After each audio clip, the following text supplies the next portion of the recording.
This is Miguel Fuller from The Miguel Show with Mandy and Holly on Island 106 in Panama City Beach, and you're listening to the Hoppy and Super Rich Show.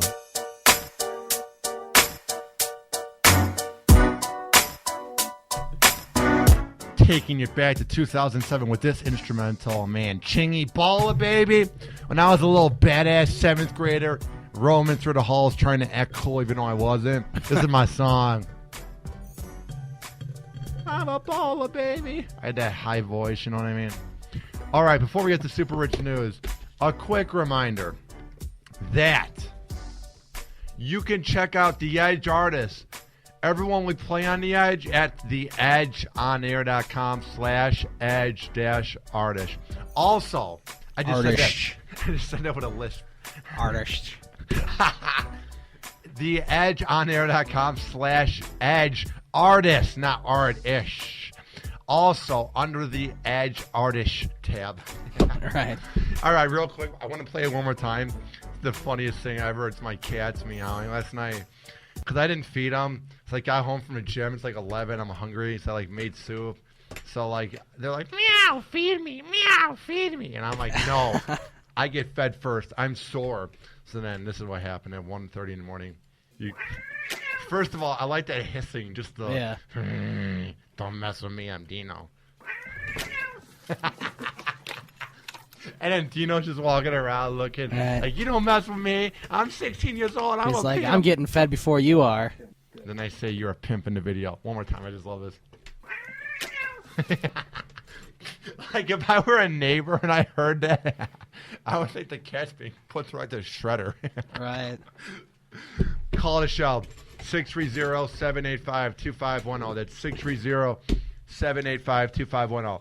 We have so much to get into before we get up on out of here. So what's on the plate? All right, well, speaking of neighbors, 1 in 3 of us spy on our neighbors. Over in Britain, not here. You're right.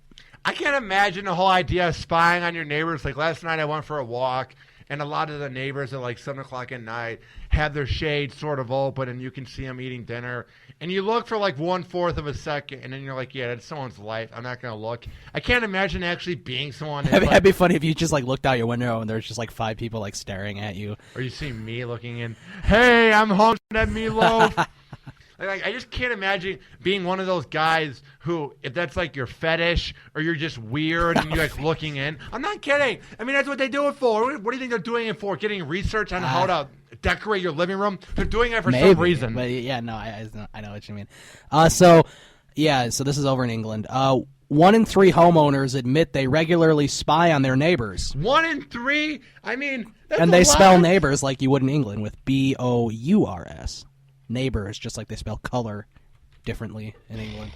It's annoying. And nearly half say they peek from behind the curtains whenever they hear goings-on in their street. So what's like that? Like a couple having sex? Like what's goings-on? I don't know. That's what that it says has in to quotes. be. I'm gonna look this up. Goings on in Britain. Well, no. Well, just their happenings, their whereabouts. Almost 50% of people. So that's half. Surveyed said they could recite the times their neighbors leave and return from work and spot a new car immediately, with a fifth noticing if a stranger visits. The one time I can recite is when I'm coming to school and when I'm coming home and when Modern Family's on. Yeah, it's like, I don't know when my parents. I mean, I don't know when my neighbors leave. I or hate come my back. scumbag, rich piece of dirt, out of touch loser neighbors. I don't want to know what they're doing. I ignore them because they're leeches. Because they drive around in their Porsches, driving down fast, and when you wave at them, they look at you like, oh, you're looking at me. I don't give 2 craps about my neighbors. Man, must people overseas be so nosy and bored, and there's nothing to do over there in Britain. I'm just going to go check on my neighbours real quick. See what they're up to. Just finished my tea and crumpets. I'm going to go stare out my window now. While watching Downton Abbey. Right, exactly. And Doc Martin. Nothing parcels being delivered. If a couple argue more than normal, or even when the online shopping comes, were other common aspects about people knew about those living close by. But 1 in 10 admit they had been caught peering through the windows by their neighbor. The study of 2,000 adults found that the most common reason for keeping tabs on the neighbors was to check if they are all right. No, that's not. Here's what you do. Once a month, you go, hey, how's it going? You knock on the door. Hey, I brought some cookies. How's life? Maybe if you're close to them, you get a beer or you drink tea or something if you're close to the neighbors. But most of the time, you don't know the neighbors on your block unless you're some popular person. So that's an excuse just to be a peeping Tom or some weirdo. You know who they are, but you don't look at them through like your house. Like you don't like stare at them in their house. I hope you're doing all right as you look in as they're eating their TV dinner, watching Downton Abbey overseas. Get the hell out of here, you nosy itsy. Sometimes, because like from my house, from like a certain view, I can see what like my neighbors are watching on TV, and sometimes they're watching the same thing as me, which is kind of cool. But it's not like I'm staring at them. You're like, I wonder what their take is during that joke on Modern Family. How are they reacting? Yeah. Is the living room shaking in laughter, or are they leaving to grab a Diet Coke from the fridge? Like, if you're actually spying on your neighbors, you're a complete weirdo and a creep who needs to get a life. Yeah, Like, I think there's better things to do than. I used to be that. scared of that.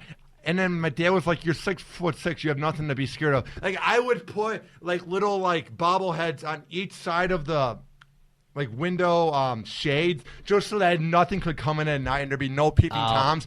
And then I turned 10 and I realized no one's gonna mess with a 6-foot kid at that time. Now I'm 6'7". Don't mess with me. I'm just saying, like, if you have to peep on your neighbors, there's something boring about your life. Maybe you don't like your wife. Maybe you don't. Hey, that rhymes. Maybe you don't like your kids. Maybe you hate your job and you want to see someone else's exciting life. But there's nothing normal about checking in on your neighbors by peeping through the curtains. Get the hell out of here. So here's how the article ends, pretty much. The study also saw a quarter of the people that they studied confess to spying on their neighbors at least once a week. What are they doing over there? Is this something you got out of Downton Abbey or Doc Martin or one of the shows you watch over there on the BBC? Yeah, maybe. Like, are you that influenced? Like, I don't care what anybody else does. All I cared about is getting matches on Tinder, getting a quick workout in, watching some Netflix, and doing a radio show. I don't give a crap what anyone else does.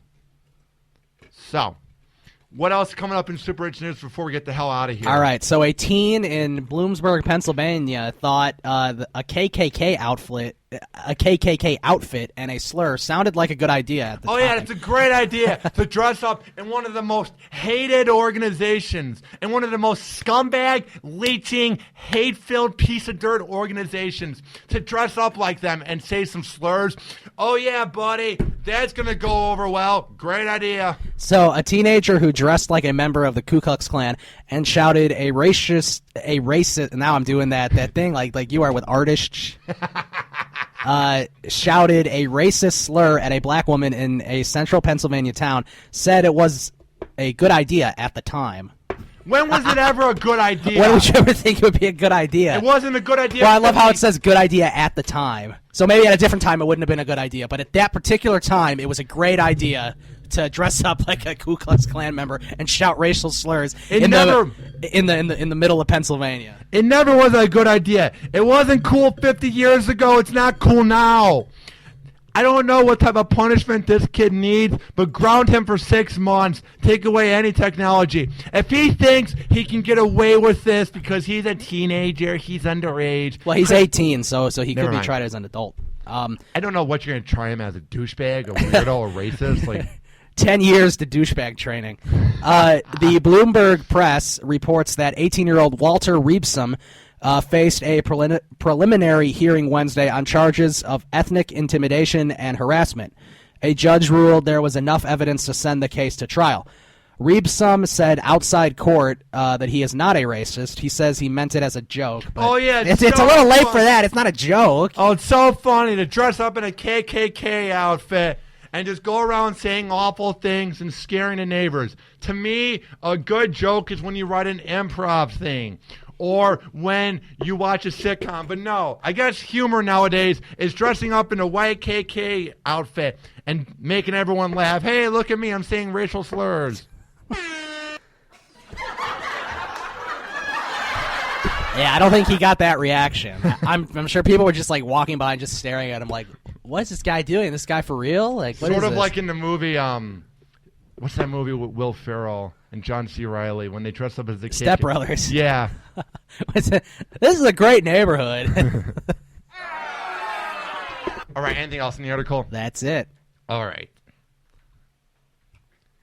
We are about to get up on out of here. But first, as a quick reminder, if you want to find us online, you need to remember that when you hear the song Black Box, that's when we get up on out of here at the edge. Because, hey, Hoppy and Super Rich is from 2 to 4 p.m. here. It's Yes, from it is. 2 to 4 a.m. on WNUR 89.3. Sometimes sooner, hopefully.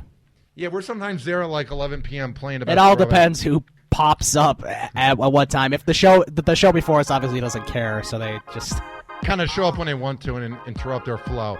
Yeah. All right.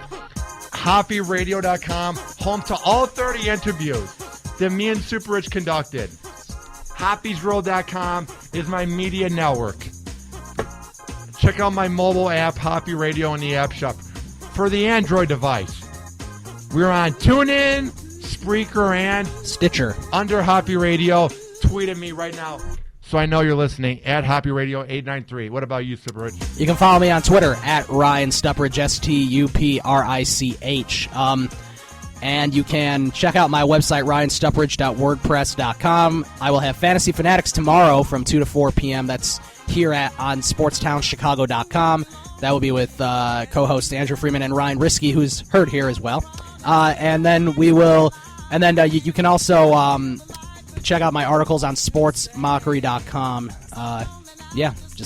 I think the most recent article I wrote was about DePaul, where I bashed Those them scumbags. trying to build that new arena that no one's going to end up going to. That scumbag Rahm Emanuel putting his money in the wrong places. Enough of you. Seriously. Anybody out there, please go up against this rat, this leech, this scumbag, this dirtbag, this loser. Please take him down. I know, man. Although I do like what he's doing with the Cubs renovations, but I don't agree with these DePaul one new thing arena he's doing right. Hey, let's make the parking prices even more. Hey, let's have speed cameras for hardworking Americans trying to get to work. Enough of you douche. What's up? For the Cubs, he is doing a lot of good things. I'm glad. The Cubs are losers. Who Well, it's cares? all because he's a Cubs fan. Luckily, when Mayor Daley was the mayor of Chicago, nobody was able to do anything because he was a Sox fan. He wouldn't let the Cubs do anything. They couldn't use tax money or anything to do anything. But they built that whole new U.S. Cellular Field in the early 90s. They built that all with tax money and everything. So yeah, dummies. This has been the Hoppy and Super Rich Show. I'm Ryan Hoppy. I'm Ryan Stuprich. Peace out. And enough of you, Rahm Emanuel. The Hoppy and Super Rich Show. This is an official broadcast of Hoppy Radio. For more info, check out hoppyradio.com and hoppysworld.com.